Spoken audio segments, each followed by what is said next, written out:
Okay, now we're on to Callie's comments. And she starts off, the first eagle seemed like one of my seventh grade girls discussing her love interest. Yeah, very dramatic. And of course, it's a dramatic poem. I guess he's supposed to be dramatic. And the character of Courtly Love is that it's intensely theatrical and showy and dramatic. But nevertheless, yeah, he's a little bit, I don't know, a little bit softer and whinier than the other two Eagles. Yeah, I worry about him. He does promise to be true and loyal. The second Eagle says he's loved her better and longer. Um, says I've promised to be true to her. The third Eagle tries to be conscientious of people's time. He speaks to the true, great, and perfect love he has for her, not necessarily how long. Promises to be the most true, and until death seizes him, he'll love her despite her choice. Um, yeah, pulling for number three here. And right, you're I guess the first person to point out that well, no, you haven't gotten to that yet. But the man in black from the Book of the Duchess, I think, is yeah, reminiscent of all of them, I suppose, but maybe reminiscent of the third uh, the most. Well, you said that he's reminiscent of the first one. Um, I find the man in black to be a little bit less kind of wimpy than the first Eagle, but maybe not. I mean, of the same character for sure.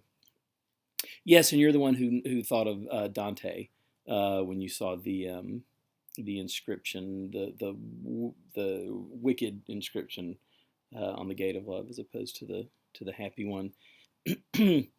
um,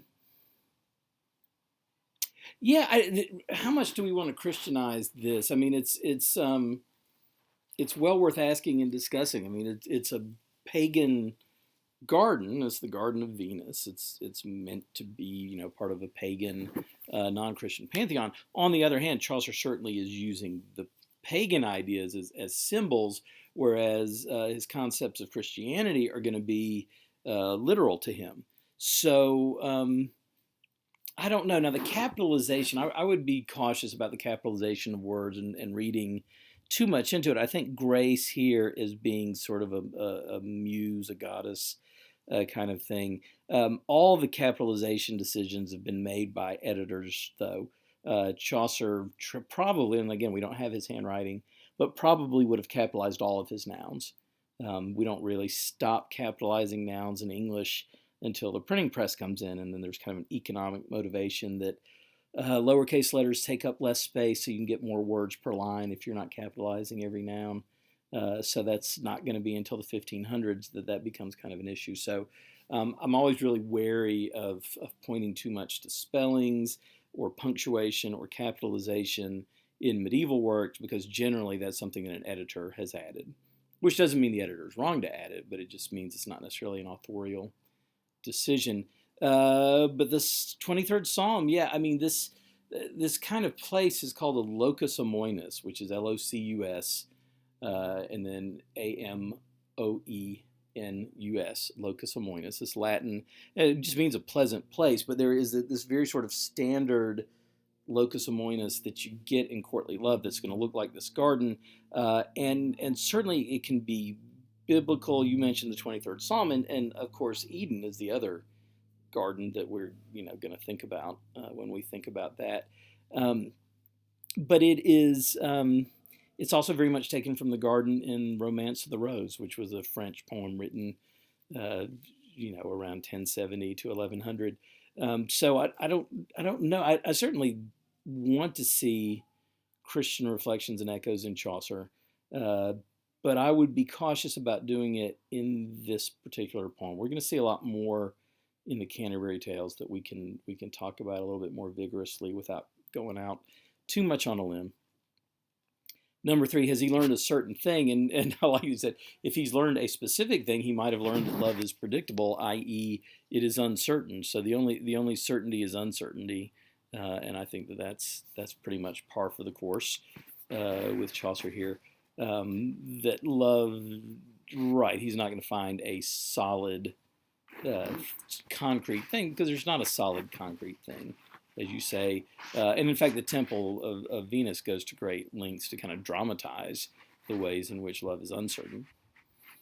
Um, get your knowledge of ornithology is not being called into question here.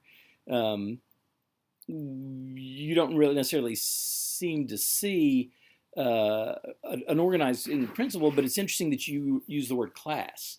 You can only see a division of classes as the birds progress, because Chaucer is going to get really interested in class really soon, um, because of the Canterbury Tales in a lot of ways are all about class, and I'll talk about that when I introduce the Canterbury Tales. And it's not, yeah, I think we are seeing social classes. We're seeing almost what we call it's kind of a satire of the classes, a state satire. I'm sorry, that's the word I was looking for. Estates, a state satire, where each class of mankind is kind of made fun of in a different way. And but you're right. I think the word class is one that works well for this. What do you like about this work? Better. It seems better put together. You're right. There seems to be an obvious flow and structure. Yeah, there's not the. If you remember in House of Fame, we kind of abruptly go from one architectural structure to another, and with no organizing principle except that the eagle comes in, gets him in, flies him to the next place, which is handy but doesn't make for much of a transition. Here, everything moves more smoothly. I think even though this is a dream vision, it's got, I mean, it has dreamlike and fantasy elements, but it's got less dream logic. Things instead seem to follow more of a traditional logic or a normal logic, even though the places and the gathering of the birds are kind of fantastical. They're governed by principles that make a little bit more sense. Um, I don't even want to know about your I mean, I do want to know about your seventh grade daughters, but I've just got boys. I'm scared to death of ever having had a girl, so I dodged that bullet. Good luck to y'all and bless you. Uh, crows are smart. I've never heard that crows are smart. I mean, they probably are. I don't know that Chaucer would have thought of crows as being smart. And interestingly, Chaucer is going to think of owls as being the most smart, but they don't feature as heavily as you might expect them to. They're not given the supremacy of decision in any rate. Number 5, you are right, it is much more frustrating, and then you've corrected yourself. It is much less frustrating. So either you're very indecisive about this, or you had a typo, which is what I think happened. So good. Thank you very much for all of those comments for Callie. And now we will move on to Julie's response.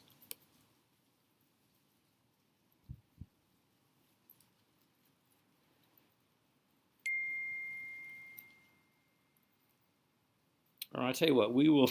It's got a text from my wife who's out shopping, so we'll split here, and then hopefully we'll just have one more video. And I hope having these short ones are going to make them move faster, upload faster. Okay.